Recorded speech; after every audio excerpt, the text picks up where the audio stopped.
முக்கியமான ஒரு நபரை குறித்து நாம் பார்க்க இருக்கின்றோம். பொதுவாக நம்ம என்ன பண்ணுறோம், ரெண்டு பேரை கம்பேர் பண்ணுவோம். ஒன்று அந்த நாளுடைய சிறப்பு நபரையும், இன்னொன்று யாரோட கம்பேர் பண்ணுவோம், இயேசு. இன்னைக்கு வந்து ரெண்டுமே இயேசு தான். ஏன்னா யோசுவாவும் ஜீசஸ் தான், ஜீசஸும் ஜீசஸ் தான்.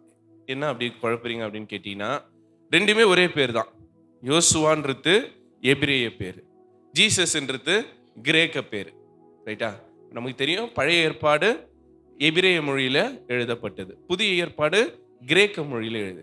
நீங்க இதே இயேசு என்கின்ற பேரை எபிரேயத்தில் எழுதும் போது யெஷுவா அப்படின்னு, கிட்டத்தட்ட அது என்னன்னா ஜஷுவா யெஷுவா எல்லாம் ஒரே இதுதான், ஒரே ஒரு எழுத்து தான் டிஃபரன்ஸ். ரெண்டுத்துக்கும் ஒரே மீனிங் தான். அப்போ ஒரே பேர் தான் கிட்டத்தட்ட ரெண்டுமே. யெஷுவான்ற பேரும் ஒன்று தான், யோசுவான்ற பேரும் ஒரே அர்த்தத்தை கொண்ட இதுதான்.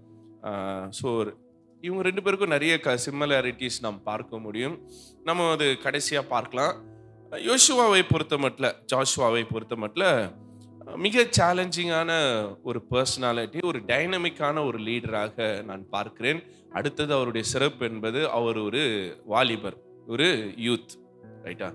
அவருடைய வாழ்வில் அவருக்கு ரொம்ப ஒரு பெரிய அவமானமாக எதை நம்ம உணர்ந்து கொள்ளலாம் அப்படின்னு போது, அவரை மோசே ஒரு காரியத்துக்காக அனுப்புறார். என்ன காரியத்துக்காக? வேவு பார்ப்பதற்காக ஜாஷுவாவை அனுப்புறார். அவரோடு நூனின் குமாரனாக யோசுவாவுடன் யார் போறார் என்றால் காலேப் போறாங்க. இவங்க ரெண்டு பேருமே இளம் வாலிபர்களாக இருக்கிறார்கள். ரைட்டா? இவர்களோடு சேர்ந்து மற்ற நபர்களும் வராங்க.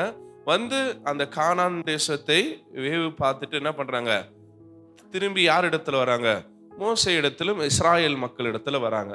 அப்படி வரும்பொழுது என்ன நடைபெறுகிறது, நிறைய பேருக்கு இருக்கிற ஒரு பெரிய சிக்கல் என்னன்னா, புதிய ஏற்பாடு பொறுத்த மட்டும் அந்த கதை தெரியும், ஆனால் நிறைய பேர் பழைய ஏற்பாட்டில் அவ்வளோ கான்சன்ட்ரேட் பண்ணுறதுனால இந்த கதைகள் தெரியாதனால தான் நான் என்ன பண்ணுறேன், அந்த கதைகளை ஒரு சின்னதாக ஒரு சுருக்கமாக நான் சொல்ல யோசிக்கிறேன். அப்போ வந்து யோசுவாவை அனுப்புகிறாங்க. யோசுவாவும் காலேபும் மற்றவங்க வராங்க. ஒரு கூட்டம் என்ன சொல்கிறாங்கன்னா, அங்கே நம்ம என்ன பண்ண தேவையில்ல, போக வேண்டாம். ஏன்னா அந்த மக்கள் எப்படிப்பட்டவங்களா இருக்கிறாங்கன்னா, பலசாலிகளாகவும் பராக்கிரமசாலிகளாக இருக்கிறாங்க.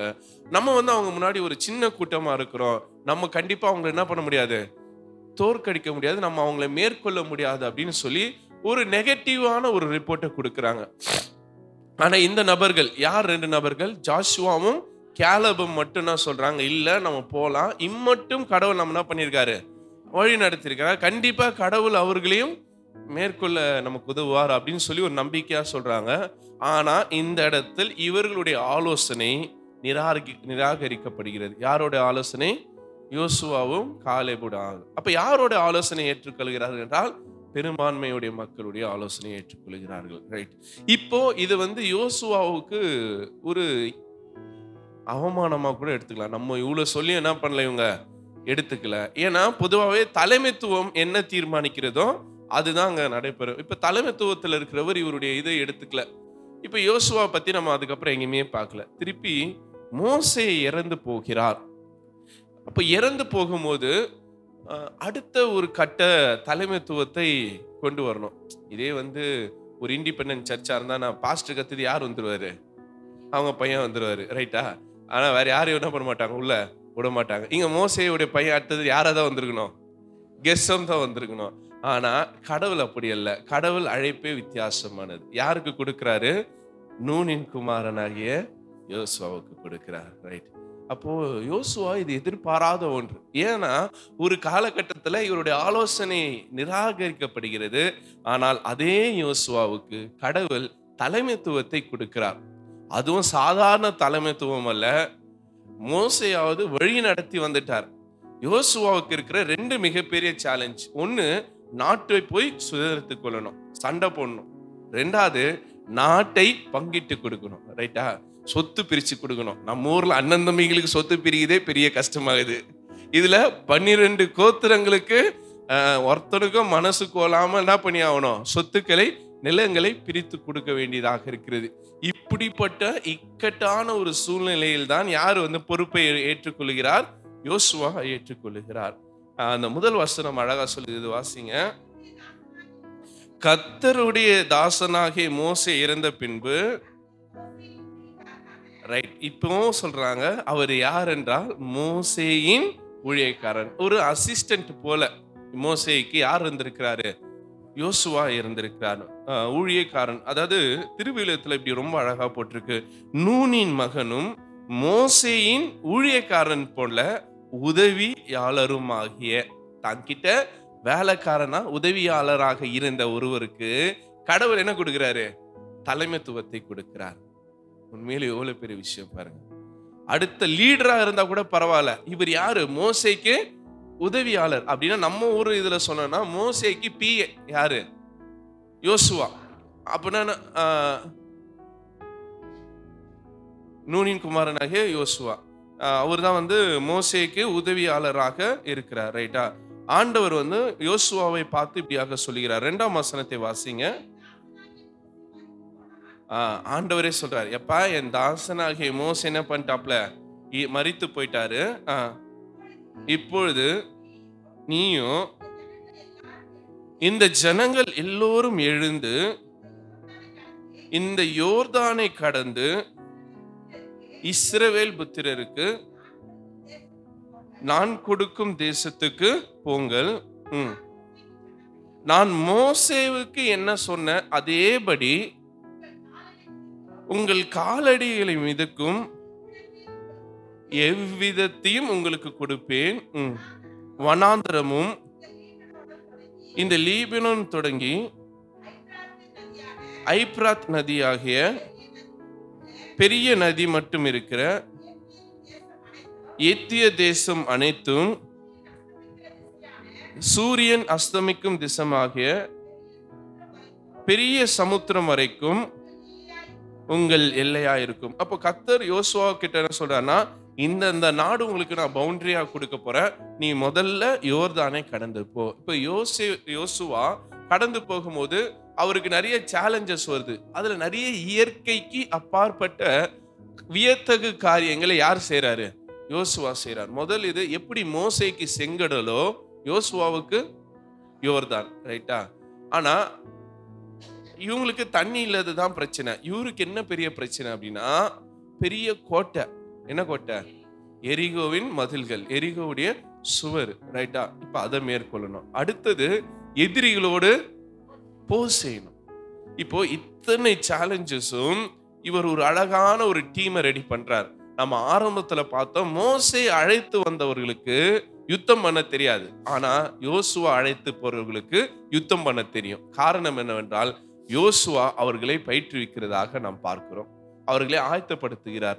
ஒருவேளை கடவுள் அவர்களோடு இருந்து யுத்தம் பண்ணுகிறார், ஆனா அந்த மக்களை யுத்தத்துக்கு பயன்படுத்துகிறதுக்கு யார் தான் நிக்கிறாப்ல? யோசுவா முன்னாடி நிக்கிறார். ரைட்டா? அதே போல நம்ம பார்த்தோம், அவர் என்ன பண்றாரு? எதை கட்டளை இடுகிறாரு? சூரியனையும் பள்ளத்தாக்குல என்ன பண்ண சொல்றாரு? நில்லுன்னு சொல்றாரு. காரணம் என்னவென்றால், தம்முடைய மக்களின் வெற்றிக்காக இயற்கையை யார் கண்ட்ரோல் பண்றாரு? யோசுவா கண்ட்ரோல் பண்ணுகிறார். ஒரு பக்கம் மக்களின் தலைவனாக, யுத்தத்தின் வீரனாக, கடவுளின் ஊழியக்காரனாக, அற்புதங்களை செய்யக்கூடிய ஊழியக்காரனாக மோசே இருக்கிறதாக பார்க்கிறோம். அதே போல அவருடைய வயது என்பது, மோசே கிட்டத்தட்ட நம்ம சொன்ன ஏற்கனவே 40 80 வயதுக்கு மேலதான் எங்க வராரு? அந்த வழி நடத்தவே வராரு. ஆல்மோஸ்ட் அவர் இந்த பயணத்தை ஆரம்பிக்கும் போது எப்படியோ ஒரு 80-90 இருந்திருப்பார். 80 தான். ரைட்? அப்ப 80ல இருந்து அந்த 90 ஆல்மோஸ்ட் என்ன நம்ம இது இவரே சொல்றாரு, மோசேவே சொல்றாரு, பலத்தின் மிகுதியால். ஏன்னா சங்கீதம் 90 யார் எழுதுதான்? மோசேவுடைய சங்கீதம் தான். அவரே சொல்றார், பலத்தின் மிகுதியால் 70 வருஷம், பலத்தின் மிகுதியால் 80 வருஷம். யார் சொல்றாரு? மோசே சொல்றார். அந்த பலத்தின் மிகுதியால் தான் அவர் எங்கே வராரு? வழி நடத்த வராரு. ரைட்டா? ஆனா யோசுவா அப்படி கிடையாது. எதுல வராரு? இளம் வயதிலே உள்ள வந்துடுறாரு. இளம் வயதிலே இந்த மக்களை வழி நடத்தக்கூடிய ஒரு மிகப்பெரிய பாரத்தை யோசுவா சுமக்கிறதை நாம் பார்க்கிறோம். ரைட்? ஆனா இதுல ஒரு குறிப்பு என்னவென்றால், இந்த பயணம் எப்படி இருக்கும்னு அவருக்கு தெரியாது. இந்த பயணத்துல என்ன நடக்கும்னு அவருக்கு தெரியாது. அதுல அன்சர்டனிட்டி இருக்கு, சேலஞ்சஸ் இருக்கு, எதிர்ப்புகள் இருக்கு. ஆனால் இவைகள் மத்தியிலும் கடவுள் என்னோடு இருக்கிறார், அந்த ஒரு விசுவாசம் யோசுவாவிடத்தில் அதிகமாக இருந்ததாக நாம் பார்க்கிறோம். யோசுவா ரொம்ப உறுதியான தைரியமிக்கவராக, நம்பிக்கை கொண்டவராக இருக்கிறார். காரணம் கர்த்தர் அவருக்கு கொடுக்கிற வாக்குத்தத்தம். 5ஆம் வசனத்துல பாத்தீங்கன்னா இப்படி சொல்றாரு, நீ உயிரோடு இருக்கும் நாளெல்லாம் எவனும் உனக்கு முன்பாக எதிர்த்து நிற்பதில்லை. இந்த வாக்குத்தத்தம் தாங்க யோசுவாவை துணிந்து காரியங்களை செயல்படுத்த கர்த்தர் கிருபை செய்தார். பல நேரங்கள்ல நம்மளுடைய எதிரிகளை பார்த்து, நமக்கு எதிராக இருக்கிறவங்களை பார்த்து நம்ம பயந்து ஒடுங்கிட்டோம்னா நம்மளால முன்னேறவே முடியாது. அவங்க எதிரிகள் இருப்பது ரொம்ப நல்லது. ஏன்னா அப்பதான் நம்ம என்ன பண்ண முடியும், முன்னேறி செல்ல முடியும். பொதுவா இந்த காலவெளியில ஒரு சிந்தனையை நான் அவங்க முன்னாடி யோசிக்கிறேன். நேற்று ஒரு புத்தகத்தை படிச்சுட்டு இருந்தேன். அந்த புத்தகத்துல ஒரு காரியத்தை நான் உணர்ந்தேன். உலக போர், 2ஆம் உலக போர் சமயத்துல அமெரிக்கா தேசத்துல மிகப்பெரிய பஞ்சம் உண்டாகிறது. என்ன பஞ்சம் என்றால், இவங்க பணத்தையும் அந்த அவங்களுடைய பொருளாதாரத்தையும் முழுக்க எங்க கொடுக்கறாங்கன்னா யுத்தத்துக்கு கொடுக்கறாங்க. மக்களுக்கு சாப்பாடு இல்லை, மக்களுக்கு உணவு இல்லை. அப்போ என்ன சொல்றாங்கன்னா, grow your own garden அப்படின்றாங்க. grow your own garden, victory கார்டன்றாங்க அதுக்கு பேர். அப்படின்னா எல்லா வீட்டிலும் நீங்க விவசாயம் பண்ணணும், நீங்க உங்க விவசாயம் பண்றதை வச்சு நீங்க சாப்பிடணும், அந்த விவசாயம் பண்றதை மற்றவங்களுக்கு கொடுக்கணும் அப்படின்ற மாதிரி கட்டளை போடுறாங்க. அதனால ஒவ்வொரு அந்த அமெரிக்கா நாட்டில் இருக்கிற எல்லாருமே என்ன பண்றாங்க, தங்களுக்கான பொருட்களை விவசாயம் பண்ணி இது பண்றாங்க. இப்ப இந்த புத்தகத்தில் எழுதும்போது சொல்றாங்க, நம்ம மண்டையிலையும் ஒரு தோட்டம் இருக்கு, ஒரு விவசாயத்துக்கான தோட்டம் இருக்கு. அதுல நம்ம எவைகளை விதைக்கிறோன்றது ரொம்ப முக்கியமானதாக இருக்கிறது. நல்ல சிந்தனைகளை விதைக்கும் போது அதுல நிறைய நெகட்டிவான சிந்தனைகளை எதிரி விதைச்சிருவான். எப்படி ஆண்டவர் சொல்றாரு பாருங்க, விதை விதைக்கிறாரு, அது முளை தெரிகிறது, பிசாசானவன் ராத்திரி தூங்கி எழும்போது என்ன பண்றான், தூங்கும் போது களைகளை விதைத்து விடுகிறான்றது போல நம்மளுடைய எதிரிகள், நமக்கு எதிரானவர்கள் நம்மையே அறியாம என்ன பண்றாங்க, இந்த எதிர்மறையான சிந்தனைகளை நமக்குள்ள போட்டுருவாங்க. இப்ப இந்த கலைகளை நம்ம ஒரு பக்கம் என்ன பண்ண வேண்டியது இருக்கு, எடுத்துட்டு நமக்குள்ள இருக்கிற அந்த சிந்தனைகளை அதிகமா வலுவூட்ட வேண்டியதா இருக்கு. அப்ப நிறைய புத்தகங்கள் படிக்கணும், நிறைய நல்ல காரியங்களை சிந்திக்கும் பொழுது நம்ம மண்டையில இருக்கிற அந்த நல்ல சிந்தனைகள் வளரும். அடுத்தது, ஒரு செடி வளரணும்னா கண்டிப்பா உரம் போடணும். அப்ப இதெல்லாம் நல்ல உரங்களாக போடுறோம். இப்ப அடுத்தது உரம் போடும்போது இன்னொன்னு பூச்சிகள் பிடிக்க ஆரம்பிக்கும். அப்போ பூச்சிகள் பிடிக்கும் போது நீங்க மருந்துகள் அடிச்சீங்கன்னா அது செடிக்கும் பாதிப்பாயிடும். அப்போ இயற்கையான உரங்களை கொடுக்கணும் அப்படின்னா அவைகளை மேற்கொள்ளக்கூடிய நல்ல செயல்பாடுகளை செய்யுங்க அப்படின்றார். இதெல்லாம் செய்யும் போது உங்க மூளை ஒரு நல்ல பூத்துக்குழுங்கிற ஒரு தோட்டமாக இருக்கும் அப்படின்னு சொல்றார். இன்னி கால வேளையில நான் உங்களுக்கு சொல்றதுன்னா, நமக்கு நிறைய எதிர்மறையான சிந்தனைகள் வந்துட்டே இருப்பாங்க. டெய்லி நம்மள பிரேயர் கூட டிஸ்டர்ப் பண்றதுக்கு வந்து இருப்பாங்க, ரைட்? அதெல்லாம் நம்ம யோசிக்காம நம்ம என்ன பண்ணணும், ஃபோக்கஸ்டா கடவுள் கொடுக்கிற நல்ல சிந்தனைகளை மட்டும் மண்டையில நம்முடைய மூளையில ஏத்துக்கிட்டு தேவையில்லாத மற்ற சிந்தனைகளை தள்ளி வச்சணும். யோசுவா அதை செய்கிறார். அவரை குறித்து எதிர்மறையான சிந்தனைகள் வரும்போது அதெல்லாத்தையும் தள்ளி வைத்து விட்டு கடவுள் கொடுக்கிற இந்த வாக்குத்தத்தம் 5ஆம் வசனத்துல சொல்றார், உனக்கு எதிராக ஒருவனையும் நான் என்ன பண்ண மாட்டேன், வரவிட மாட்டேன். அந்த வசனத்தை மறுபடியும் வாசிங்க. நீ உயிரோடு இருக்கும் நாளெல்லாம் எவனும் ஒருவனும் உனக்கு எதிராக நிற்க மாட்டான். நான் மோசேயுடன் இருந்தது போல உன்னோடு இருப்பேன், நான் உன்னை விட்டு விலகுவதும் இல்லை, உன்னை கைவிடுதலை. இதுல ரொம்ப அழகா இருக்கு, உன்னை நெகிழ மாட்டேன். என்னது? உங்களை கை நெகிழ மாட்டேன், உங்களை கைவிடவும் மாட்டேன். கை நெகிழ மாட்டேன் அப்படின்னா ஒரு பொருள் எடுக்கிறோம், அந்த பொருள்னாவது அப்படி நெகிழ்ந்து கீழே விழுந்துருது, மிஸ் ஆகுதுல, நெகிழ்ந்து போய் விழுது, கை வழுவி போய் விழுதுன்றாங்களா, அதுதான் அவர் சொல்றாரு, நான் வழுவி கூட என்ன பண்ண மாட்டேன், உன்னை விட்டுற மாட்டேன், ஐ நெவர் மிஸ் யூ அப்படின்ற ஒரு அழகான ஒரு வார்த்தை. நான் உன்னை கைவிட மாட்டேன்றது தெரிஞ்சோ தெரியாம நான் விட மாட்டேன் அப்படின்றத விட, என்னை அறியாம கூட நான் பண்ண மாட்டேன், நான் அப்படி ஒரு இதுல உன்னை வழுவி விட்டுற மாட்டேன், அந்த அளவுக்கு உன் மேல நான் உறுதியாய் உன்னை நான் ரொம்ப இதுவா பிடிச்சிருக்கிறேன் அப்படின்னு சொல்றாரு, ரைட்டுங்களா? இப்போ இன்னைக்கு 3 குறிப்புகள். முதல் குறிப்பு உங்களுக்கு அந்த இதுல பார்க்குற அறிமுகத்துல பார்க்கும்போது, மோசே எப்படி ஒரு பெரிய தலைவராக இருந்தாரோ, இவர் ஒரு சின்ன பையன், அவரும் மோசேக்கு நிகராக இருக்கிறதாக பார்க்கிறோம். அடுத்தது பார்த்தீங்கன்னா வாக்குறுதியின் அடிச்சுவடுகள், ஆங்கிலத்தில் the foot step of promise.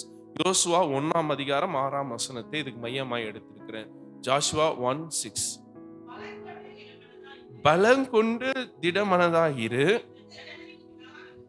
இந்த ஜனத்தின் பிதாக்களுக்கு நான் கொடுப்பேன் என்று ஆணையிட்ட தேசத்தை நீ இவைகளை பங்கிடுவாய் சொல்லிட்டாரு பாருங்க. முதல் டாஸ்க் என்ன தெரியுமா? நான் இவங்களுக்கு ஆணையிட்டு கொடுப்பேன் என்ற தேசத்தை வேற யாரும் இல்ல, நீ தான் என்ன பண்ணுவ? பங்கிட்டு கொடுப்ப. உண்மையிலே நான் ஆரம்பத்துல சொன்னது தான், அண்ணன் தம்பிங்களுக்கே நம்ம என்ன பண்ண முடியாது, நிலத்தை பிரிச்சு கொடுக்க முடியாது. நான் இருந்த இதுக்கு முன்னாடி இந்த பாஸ்டேட் ரொம்ப கிராமம். எந்த பிரச்சனைனாலும் ஐயர் தான் என்ன பண்ணோம், நாட்டாம பண்ணோம். நம்ம தான் போயிட்டு இதை எப்படி பண்ணுங்க, அதை அப்படி பண்ணுங்கன்னு சொல்லணும். ஒரு வாட்டி அப்படிதான் ஒரு அண்ணன் தம்பிங்களுக்குள்ள சண்டை, காம்பவுண்ட் வால் போட்டாங்க. அதை இடிக்கணும்னு அண்ணன் நிக்கிறாப்ல, தம்பி முடியாதுன்றாங்க. நான் தான் போய் நிக்கிறேன், நின்று இப்படி பண்ணுங்க அப்படி பண்ணுங்கன்னு சொல்றோம். காரணம் என்னன்னா, ஊழியக்காரர்களுக்கு அது ஒரு அடிஷன் பொறுப்பு. இங்க யோசுவாவுக்கு அந்த பொறுப்பை கடவுள் கொடுத்திருக்கிறார். என்ன பொறுப்புனா, நீ தேசத்தை பங்கிட்டு கொடுக்கணும். இப்போ கொடுக்கும்போது நிறைய பிரச்சனைங்க வந்திருக்கும். ஒரு பிரச்சனை என்னன்னா, அவனுக்கு நல்ல நிலம் கொடுத்துட்டீங்க, எனக்கு சரியான நிலம் கொடுக்கல. அவனுக்கு நல்ல நீரோட்டமான இடத்த கொடுத்துட்டீங்க, எனக்கு தண்ணியே இல்லாத வறண்ட பூமியை கொடுத்துட்டீங்க. அவனுக்கு நல்ல வாணிகம் செய்யக்கூடிய மார்க்கெட் பிளேஸ் கொடுத்துட்டீங்க, எனக்கு அப்படி கொடுக்கல. அப்படி நிறைய குளறுபடிகள், நிறைய கம்ப்ளைண்ட்ஸ் வந்திருக்கும். ஆனா யோசுவா அதை பத்தி எதுவுமே கவலைப்படாம, கடவுள் சொன்னார், நான் உன்னோடு இருக்கிறேன் அப்படின்னு சொல்ற. வீரர்கள் துணிந்தினில், ஏனெனில் இம்மக்களுக்கு மூதாதையருக்கு கொடுப்பதாக நான் வாக்களிக்கப்பட்ட நாட்டை இவர்கள் உரிமையாக்கி கொள்ளுமாறு செய்வாய். நீதான்ப்பா அவங்களுக்கு உரிமையாக்கி கொள்வாய் அப்படின்னு சொல்லி யோசுவாவிடத்தில் கர்த்தர் கட்டளையாக கொடுக்கிறதாக நாம் பார்க்கிறோம். ரைட். இப்போ யோசுவாவுடன் கடவுள் ஒரு உடன்படிக்கை பண்ணுகிறார். அந்த வாக்குறுதியில் கடவுள் உண்மையா இருக்கிறார். அந்த வாக்குறுதியை யோசுவா விசுவாசிக்கிறார். ரைட். அதே மாதிரி பார்த்தீங்கன்னா, யோசுவா எல்லாவற்றையும், நீங்க அந்த யோசுவா முடியும் வரையில வாசித்து பார்த்தீங்கன்னா, எல்லாவற்றையும் சிறப்பாக யோசுவா பகிர்ந்து கொடுக்கிறதாக நாம் பார்க்கிறோம். அப்போ கடவுளுடைய வாக்குத்தத்தத்தை நாம் பின்பற்றுகிறவர்களாக இருக்க வேண்டியதாக இருக்கிறது. அடுத்தது பார்க்கும்போது 2வது குறிப்பு, யோசுவா 1ஆம் அதிகாரம் 7ஆம் வசனம். என் தாசனாகிய மோசே உனக்கு கற்பித்த நியாய பிரமாணத்தின்படி எல்லாம் செய்ய கவனமாய் இருக்க மாத்திரம் மிகவும் பலம் கொண்டு திடமனதாய் இரு. ரைட். இப்போ கடவுள் என்ன சொல்றாருன்னா, எப்பா நீ என்ன பண்ணு, நான் உனக்கு சொல்றது எல்லாத்தையும் மோசே எப்படி செஞ்சாரோ அதே போல நீயும் என்ன பண்ணு, அதை கடைப்பிடி, அதை கீழ்ப்படி அப்படின்றார். அதுதான் 2வது குறிப்பு. யோசுவாவுடைய வாழ்வில் நாம் பார்க்கிறது. அந்த கீழ்ப்படிதலின் அடிச்சுவடுகளை யோசுவா உறுதியாய் கடைபிடிக்கிறார். கடவுள் எவைகளை சொல்லுகிறாரோ, கடவுளை இதெல்லாம் செய்வா அப்படின்னு யோசுவா கிட்ட சொல்றாரோ, எல்லாவற்றையும் யோசுவா செயல்படுத்துகிறதாக நாம் பார்க்கிறோம். அதே போல கடவுள் கொடுத்த அந்த வாக்குத்தத்தத்தை உண்மையாய் கீழ்ப்படிந்து அவர் பின்பற்றுகிறதாக நாம் பார்க்கிறோம். ரைட். அடுத்தது 3வது குறிப்பு, food step of God's presence. கடவுள் யோசுவாவோடு இருக்கிறேன்னு வாக்குத்தத்தம் பண்ணிருக்கார். மறுபடியும் சொல்ற காரியம் அதுதான். 5ஆம் வசனத்துல சொல்றாரு, 7ஆம் வசனத்துல சொல்றாரு, 9ஆம் வசனத்திலையும் அதான் சொல்றாரு. மறுபடியும் 9ஆம் வசனத்தை வாசிங்க. மறுபடியும் நினைவுபடுத்துறார். எப்ப நான் உனக்கு ஏற்கனவே சொல்லிட்டேன், நான் உனக்கு கட்டளையிட இல்லையா, பலங்கொண்டு திடமனதாயிரு, திகையாதே, கலங்காதே, நீ போகும் இடமெல்லாம் உன் தேவனாகிய கர்த்தர் உன்னோடு இருக்கிறார். இதுதான் அவருக்கு ஆம்னி பிரசன்ட் அப்படின்னு சொல்லுவாங்க. கடவுள் எங்கும் நிறைந்திருக்கிறார். குறிப்பா யோசுவாவிடத்தில் சொல்லும்போது, உன் பயணங்கள் எல்லாவற்றிலும் நான் உன்னோடு இருக்கிறேன். இந்த காலை வேளையில ஒருவேளை கேள்விக்குறியோடு நீங்க உட்கார்ந்துட்டு இருக்கிறீங்க, நான் இது எப்படி தனியா இந்த காரியத்தை செய்ய போறேன்ற ஒரு விசுவாச குறைச்சலோடு நீங்க உட்கார்ந்து இருப்பீங்க என்றால், கடவுள் உங்களோடு சொல்றார், இந்த பயணத்தை நீங்க தனியா செய்ய போறதில்லை, கடவுள் உங்களோடு பயணிக்கிறார். அதனால அவர் பேர் என்னன்னா, அவர் மக்களோடு பயணிக்கிற the God who journeying with his people. தம் மக்களோடு பயணிக்கிற கடவுளாக இருக்கிறார். இன்னைக்கு உங்க வாழ்க்கையில நீங்க என்ன செயல்படுகிறீர்களோ அந்த எல்லா செயல்பாட்டுகளிலும் கடவுளுடைய கரம் உங்களோடு இருக்கிறது. கடவுள் உங்களோடு இருந்து வழி நடத்துகிறவராக இருக்கிறார். தம் மக்களை தனியாக விடுகின்ற தேவன் அல்லவர், தம் மக்களோடு இணைந்து பயணிக்கிற தேவனாய் இருக்கிறார். இஸ்ரவேல் மக்களுடைய அந்த அத்தனை ஆண்டுகளுடைய பயணத்துல அவங்க எல்லாரோடையும் கடவுள் இருந்திருக்கிறார். பகலிலே மேகஸ்தம்பமாயும் இரவில் அக்கினி ஸ்தம்பமாயும். அவர் சொன்னார், என் சமூகம் உனக்கு முன்பாக செல்லும். அப்படிதான் அவர் எகிப்தில் ஆரம்பிச்ச பயணம் கானான் வரையில அவர்களோடு இருந்தது. அதுக்கப்புறம் இந்த ஜனங்க கடவுள் என்ன பண்ணிட்டாங்க? மறந்துட்டாங்க. கடவுளுடைய பிரசன்னத்தை உணராம போயிட்டாங்க. ஆனால் இந்த பயணம் முழுவதிலும் கடவுள் இவர்களோடு இருக்கிறார். நாம் அவரை விசுவாசிக்கும் போது, நாம் அவரை நினைவில் கொள்ளும் போது கர்த்தர் நம்மோடு இருக்கிறதை நாம் உணர்ந்து கொள்ள முடியும். யோசுவாவும் அதை தான் அவர் தைரியமாக அதை உணர்ந்து கொள்கிறார். எல்லா தடைகளையும் அவர் கடவுளோடு மேற்கொள்கிறார். யோர்தானை கடக்க கடவுள் செய்தார். அந்த எரிகோவுடைய கோட்டைகளை முறியடிக்க செய்தார். எதிரிகளுடைய படைகளை உடைத்து எறிய கடவுள் யோசுவாவுக்கு பலம் கொடுத்தார். நீ திடமனதா இரு அப்படின்னு சொன்னார். அதே போல யோசுவா திடமனதா இருந்து எல்லாவற்றையும் செய்ய கடவுள் அவருக்கு உறுதி அளித்ததாக நாம் பார்க்கிறோம். ரைட், இந்த காலவேளையிலே இதை குறித்து யோசுவா குறித்து நிறைய காரியங்கள் இருக்கிறது. இன்னும் சில காரியங்களாக நான் யோசிக்க வேண்டியது என்னவென்றால், யோசுவாவுடைய பக்தி வைராக்கியம் ரொம்ப முக்கியமான ஒரு வசனம். யோசுவா 24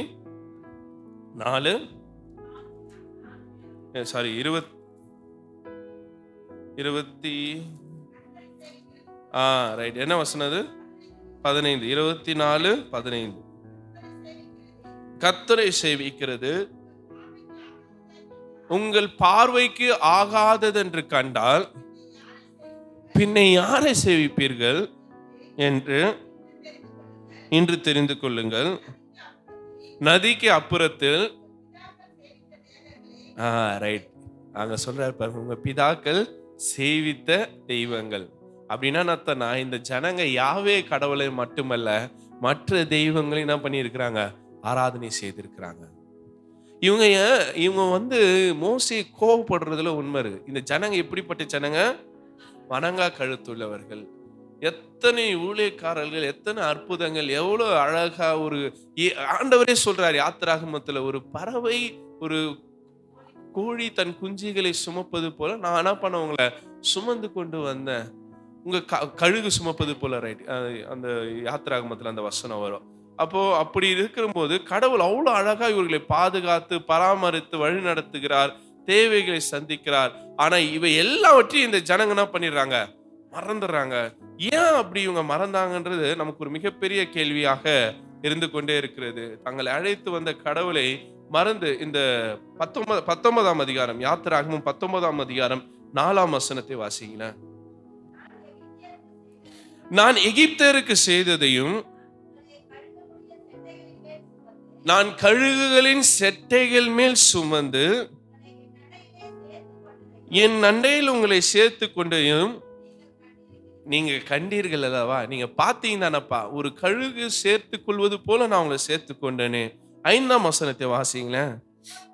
இப்பொழுது ரொம்ப திட்டமா ஆரம்பிக்கும் போதே கடவுள் சொல்றாரு, இப்பொழுது நீங்கள் என் வாக்கின் உள்ளபடி கேட்டு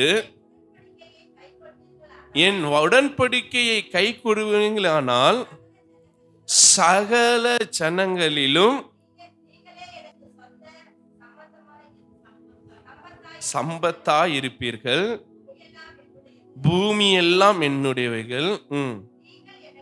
நீங்கள் எனக்கு ஆசாரிய ராஜ்யமும் பரிசுத்த ஜாதியுமாய் இருப்பீர்கள் என்று நீ இஸ்ரவேல் புத்திரரோடு சொல்ல வேண்டிய வார்த்தைகள் என்றார். ரொம்ப அழகா கடவுள் சொல்றார். எப்ப எல்லா ஜனங்களும் இருக்கிறாங்க, எல்லாமே என் மக்கள் தான். ஆனால் நீங்கள் பிரித்தெடுக்கப்பட்ட பரிசுத்த ஜனமா எப்ப இருப்பீங்கன்னா, என் உடன்படிக்கையை நீங்கள் கடைபிடித்தாதான், என் வார்த்தைகளை நீங்கள் கவனித்தாதான் நீங்கள் என் மக்களாயிருப்பீர்கள், நான் உங்கள் தெய்வமாய். கர்த்தர் இவ்வளவு அழகா வாக்குத்தத்தம் பண்ணியும் இந்த ஜனங்க விழுந்து விழுந்து விழுந்து மீண்டும் மீண்டும் கடவுள் என்ன பண்றாரு? இவர்களை தூக்கி விடுகிறார். ஒவ்வொரு முறையும் இவங்க விழும்போது கடவுள் விட்டுறாரு. அப்ப ஏதோ ஒரு பிரச்சனையில போய் மாட்டிக்கிறாங்க, ஏதோ ஒரு அடிமைத்தனத்துல போய் மாட்டிக்கிறாங்க, ஏதோ ஒரு தேவன் மிகுதியில போய் மாட்டிக்கிறாங்க. திருப்பி யார் இடத்துல வருவாங்க? கடவுள் இடத்துல வருவாங்க. கடவுள் திருப்பி என்ன பண்ணுவார்? எல்லாத்தையும் மன்னிச்சுட்டு திருப்பி அவங்களை என்ன பண்ணுவாரு? மீட்டுக் கொள்வார். ரைட், நம்மளும் அப்படிதான் இருக்கிறோம். ஆனா நம்ம பல நேரங்கள்ல உலகத்தை நம்பி போறோம், இந்த ஜனங்க மற்ற தெய்வங்களை நம்பி போயிடுறாங்க. அதுதான் வித்தியாசம். நம்ம மற்ற தெய்வங்களை தேடி போறது கிடையாது, ஆனா உலகத்தை தேடி போயிடுறோம். ஆனா இந்த ஜனங்க என்ன பண்றாங்க? மற்ற தெய்வங்களை தேடி பாகாலையும் விக்கிரக ஆராதனைகளையும் அந்த என்னது தோப்புல போயிட்டு அந்த தோப்பு பலியிடுவது, இந்த மாதிரி ஆகாத காரியங்கள், நரபலிகளை இடுவது, இதெல்லாம் கடவுள் அருவருக்கின்ற காரியங்களை இந்த ஜனங்கள் மேற்கொள்ளுகிறார்கள். இதுக்கு காரணமாக யோசுவா எதை சொல்றாருன்னா, புற இனத்தாரோடு என்ன பண்றாங்க, இவங்க பிணை ஏற்படுத்துவதுதான் காரணம்னு யார் சொல்றாரு? யோசுவா சொல்றாரு. நீங்க அந்த 24ஆம் அதிகாரத்துல பாத்தீங்கன்னா அதுதான் டிபேட்டா இருக்கும். உங்களுக்குள்ள இருக்கிற மற்ற ஜாதி பெண்கள் என்ன பண்ணுங்க, குடும்பத்தார் என்ன பண்றாங்க, துரத்திடுங்க அப்படி இப்படின்னு சொல்லுவார். அதுக்கு அவங்களால சுத்திகரிச்சுக்கோங்க, அவங்களை பரிசுத்தமா ஆக்கி கொள்ளுங்க. காரணம், மற்ற மக்களை வெறுக்கிறதுக்கு நோக்கம் என்னன்னா, நம்ம ஆட்கள் எப்படி இல்ல, உறுதியா இல்ல, கடவுள் மீது விசுவாசமா இல்ல. இப்போ கடவுள் இவ்வளவு தூரம் வழி நடத்தி வராரு. இப்போ அவங்க வரவங்க இப்படி இந்த விக்கிரக ஆராதனை பண்ணலாம், இந்த தோப்பு வழிபாடு பண்ணலாம், இந்த பலி கொடுக்கலாம்னு சொல்லும்போது நம்ம ஆட்கள் போய் என்ன பண்றாங்க, அங்க போய் பலிகளை கொடுக்கறாங்க. இது யோசுவாவால என்ன பண்ண முடியல, ஏற்றுக்கொள்ள முடியல. அப்பதான் அவர் இந்த கேள்வி, நீங்க யாரை வழிபட போறீங்க? நதிக்கு அப்புறமாக உன் மூதாதையர் வணங்கின அந்த வசனத்தை வாசிங்க.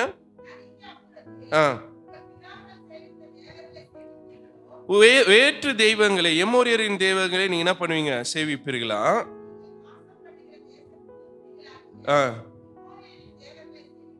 எமோரியருடைய தெய்வங்களை சேவிப்பீர்களா?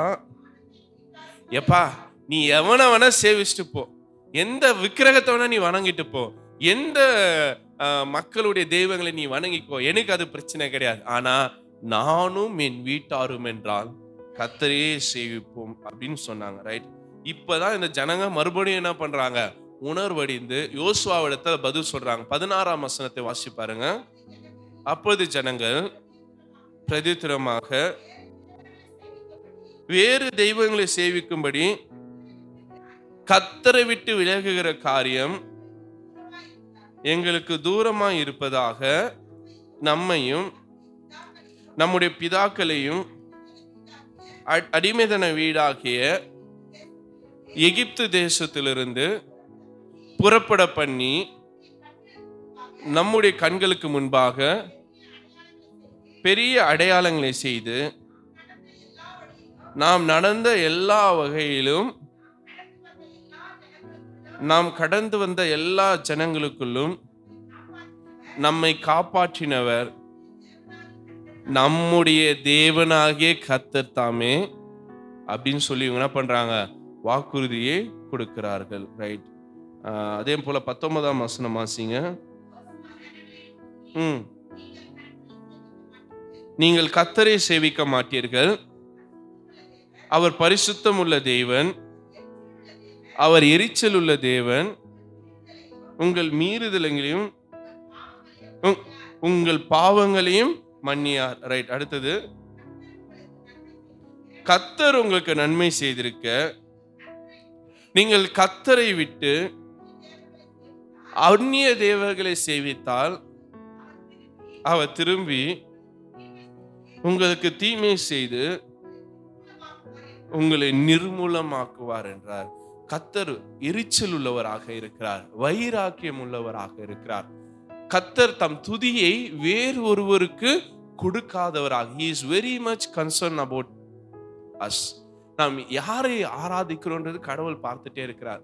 பல நேரங்களில் இன்னைக்கு இருக்கிற கிறிஸ்தவர்கள் கூட சில நேரங்கள்ல நம் கடவுளை விட்டு மற்ற காரியங்களை ஆராதிக்க ஆரம்பிச்சோம். நம்ம என்ன யோசிக்கிறோம்னா, நாங்க வேற எந்த தெய்வத்தை போய் வணங்கல அப்படின்னா, கர்த்தரை விட்டு நம்ம வேற எதெல்லாம் நமக்கு முக்கியத்துவம் கொடுக்கிறோமோ அதெல்லாம் தெய்வங்க. புரிஞ்சுக்கோங்க. நிறைய பேர் எதுக்கு முக்கியத்துவம் கொடுக்கிறோம் சொல்லுங்களேன்? பணத்திற்கா? அப்போ நிறைய உலகம் என்ன சொல்லுது, காசே தான் கடவுளடான். அப்போ உங்க வாழ்க்கையில நீங்க அதிக முக்கியத்துவம் பணத்திற்கு கொடுத்தீர்கள் என்றால் பணம் உங்களுக்கு என்ன ஆயிட்டு, தெய்வம் ஆயிடுது. நிறைய பேருக்கு மற்ற காரியங்கள், வேலை தான் எனக்கு என்னது கடவுள் சொல்றாங்க, செய்யும் தொழிலே தெய்வம். அப்போ தொழில் தான் எனக்கு தெய்வம்னா அப்ப கடவுளை நீ என்ன பண்ணிடுற, மறந்துடுற. அப்போ தெய்வம் தான் உனக்கு என்ன, கடவுள் தொழில் தான் உனக்கு என்ன இது தெய்வம். இன்னும் சில நேரங்கள்ல நம் மற்ற தெய்வங்களுக்கு, குறிப்பா கிறிஸ்தவர்களுக்குள்ளே பார்த்தீங்கன்னா இந்த சிலை வழிபாடு ரொம்ப கடவுள் அது அருவருக்கிறார். நான் அது பொதுவாக நான் அது ஏற்றுக்கொள்வதே கிடையாது. இந்த உருவ வழிபாடு, இந்த சிலைகள், அதே போல இயேசுவை தவிர்த்து இந்த சீடர்களை வணங்குதல், மரியாதை வணங்குதல், இதெல்லாமே வந்து கடவுள் அருவருக்கின்ற காரியங்கள். எங்கேயுமே அவர் சொல்லுகிறார், என் துதியை நான் என்ன பண்ண மாட்டேன், வேறொருக்கு கொடுக்க மாட்டேன். இதை மறந்துட்டு நம்ம ஆட்களே என்ன பண்றாங்க, ஒரு ஃபேஷன் ஆயிடுச்சு. வேளாங்கண்ணிக்கு போகுது, அங்க போறது, இங்க போறது, மலைகளுக்கு போகுது, இதுக்கு போறது, அங்க போறது. கடவுள் அதெல்லாம் விரும்புவதே கிடையாது. கர்த்தர் அவரை மாத்திரம் நாம் வணங்கணும்னு கடவுள் எதிர்பார்க்கிறார். அடுத்தது என்ன ஆயிடுதுன்னா, தனி மனிதனை கடவுளாக்கி விடுகிறோம், ஊழியக்காரர்களை கடவுளாக்கிறோம். அவர் இடத்துல போனா சுகம் கிடைக்கும், அவர் இடத்துல போனா விடுதலை கிடைக்கும். அதுவும் ஒரு வகையான உருவ வழிபாடு தான். ஆனா இது எல்லாமே என்னன்னா, கடவுளை விட்டு நம்ம டைவர்ட் ஆகிறதுக்கு ஒரு விஷயம். என் வாழ்க்கையில யாரையும் நான் வந்து ஆராதிக்கிறது கிடையாது, யாருக்கும் நான் முக்கியத்துவம் கொடுக்கிறது கிடையாது. என் கடவுளுக்கு தவிர, யாவேக்கு தவிர, இயேசு ஆண்டவருக்கு தவிர என் துதியை நான் வேற ஒருவரையும் நான் என்ன பண்ண மாட்டேன், கொடுக்க மாட்டேன். அப்படின்ற ஒரு உறுதிப்பாடு. நான் தான் சொல்ல, ஆயர்களை கூட நிறைய பேர் என்ன பண்றாங்க, அந்த ஆயர் தாங்க, அவர் இருந்தா தாங்க நான் சர்ச்சுக்கு வருவேன், தயவுசெய்து நீங்க சர்ச்சுக்கே வராதிங்கன்னு. ஏன்னா நீங்க யாரை பார்த்து வராதிங்க, ஆயர். நிறைய பேர் என்கிட்ட சொல்லுவாங்க, ஐயா நீங்க வந்தாதான் நான் சர்ச்சுக்கு வருவேன். அப்படியா, நீங்க நான் வரும்போது கூட வராதிங்கன்னு தான் சொல்லுவேன். நீங்க யாரை பார்த்து வரீங்க, மனிதர்களை பார்த்து. தயவுசெய்து மனிதர்களை பார்த்து வர. இன்னைக்கு நான் நல்லா இருப்பேன், நாளைக்கு நான் தப்பு செஞ்சு, நான் பாவம் செஞ்சு, நான் வேற வழியில போயிட்டேன்னா அப்போ உங்க விசுவாசம் உடைந்து போகும். அப்போ நாம் கடவுளை தேடுகிறவர்களாக, கடவுளை நம்புகிறவர்களாக நாம் இருக்க வேண்டியதாக இருக்கிறது. அந்த ஒரு அனுபவம் நமக்கு தேவைப்படுது. யோசுவா அதுல ரொம்ப உறுதியா இருக்கிறார். திரும்ப திரும்ப அந்த ஜனத்திற்கு, நீங்க வேணா இன்னைக்கு வீட்டுக்கு போயிட்டு இந்த 24 அதிகாரத்துல படிச்சு பாருங்களேன். அவர் எல்லா இடத்துலயும் அதை அழுத்தம் கொடுக்கிறார். எதை அழுத்தம் கொடுக்கிறாரு, கடவுளை மட்டும். மோசே கூட அந்த அழுத்தத்தை அவ்வளவா கொடுக்கல, ஆனா யோசுவா அதுல கொடுக்கிறார். நிறைய இடங்கள்ல அவர் வந்து அந்த வைராக்கியத்தை வெளிப்படுத்துகிறவராக இருக்கிறார். ஆங்கிலத்துல ஜெலஸ் அப்படின்னுவாங்க, ஜெலஸ் இல்ல ஜெலஸ், ZEAL அப்படின்னா என்னன்னா, ரொம்ப வைராக்கியமா இருக்கிறது கடவுள் மீது. அப்படிப்பட்ட ஒரு ஜெல் ஆன ஒரு மனிதராக யோசுவா இருக்கிறதாக நாம் பார்க்கிறோம். ரைட், இங்கே யோசுவாவை நான் நிறைவு செய்ய ஆசைப்படுகிறேன். ஏன்னா நிறைய காரியங்கள் இருக்கிறது, யோசுவா பத்தி பேச வேண்டும், ஆனா நமக்கு நாட்கள் குறைவா இருக்கிறது. அதனால இதோட நான் நிறுத்திக் கொள்கிறேன். கம்பாரிசனுக்குள்ளாக நாம் போலாம். நிறைய காரியங்கள் யோசுவாவுக்கும் இயேசுவுக்கும் ரொம்ப ரொம்ப நெருக்கமாய் நான் உணர்கிறேன். பேரே நான் சொன்னேன், யெஷுவா,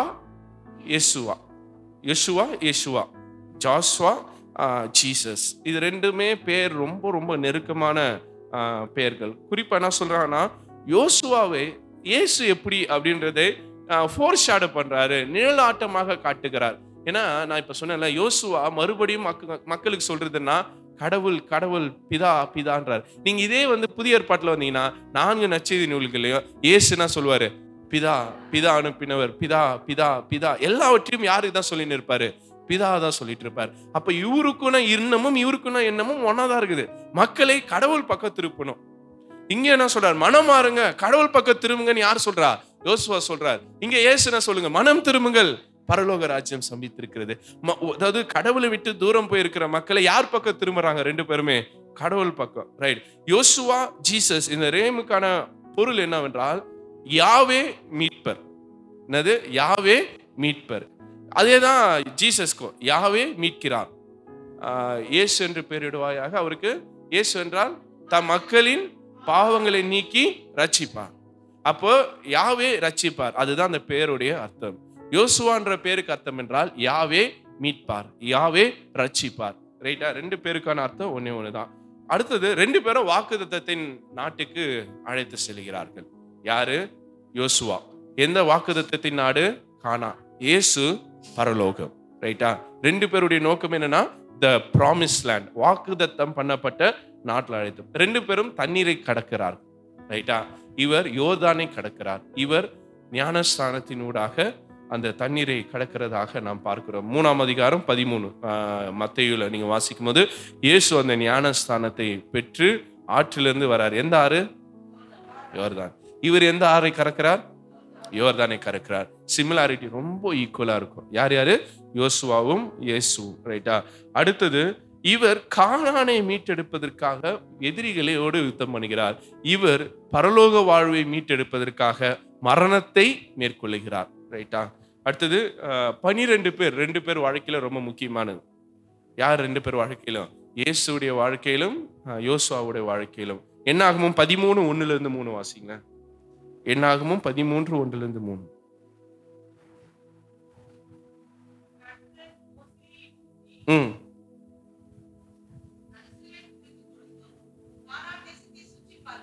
சுற்றி பார்ப்பதற்கு நீ மனிதரை அனுப்பு, ஒவ்வொரு பிதாக்களும் கோத்திரத்திலும் ஒவ்வொரு பிரபுவாகிய புருஷரை அனுப்ப வேண்டும் என்றார்.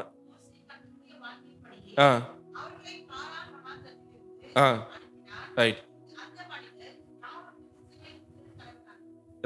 மொத்தம் 12 கோத்திரம், 12 நபர்கள் அனுப்பப்படுகிறார்கள். அதுல 12 நபர்களில் ஒருவராக யோசுவா இருக்கிறார். அதே போல இங்க இயேசுவும் 12 சீடர்களை அனுப்புகிறார். எங்கன்னா மத்தேயு 10:1-4. ரைட்டா? அப்ப இவர்கள் 2 பேரும் அந்த 12 எண் ரொம்ப முக்கியமானது. ரைட்டா? செக்கேம்ல யோசுவா அந்த உடன்படிக்கையை மறுபடியும் இது பண்றார். யோசுவா 24:14-25 நீங்கள் யாரை வழிபட போறீங்க, நீங்கள் யாரை ஆராதிக்க போறீங்க அப்படின்ட்டு. அதே போல இயேசுவும் தம்முடைய ரத்தத்தினாலே புதிய உடன்படிக்கையை ஏற்படுத்துகிறார். லூக்கா 22:20. லூக்கா 22:20.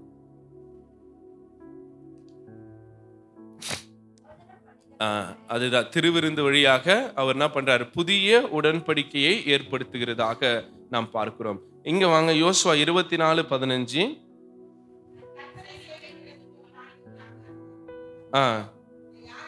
பின்ன யாரை சேவிப்பீர்கள்? இப்ப மத்தேயு 16:24. மத்தேயு 16:24.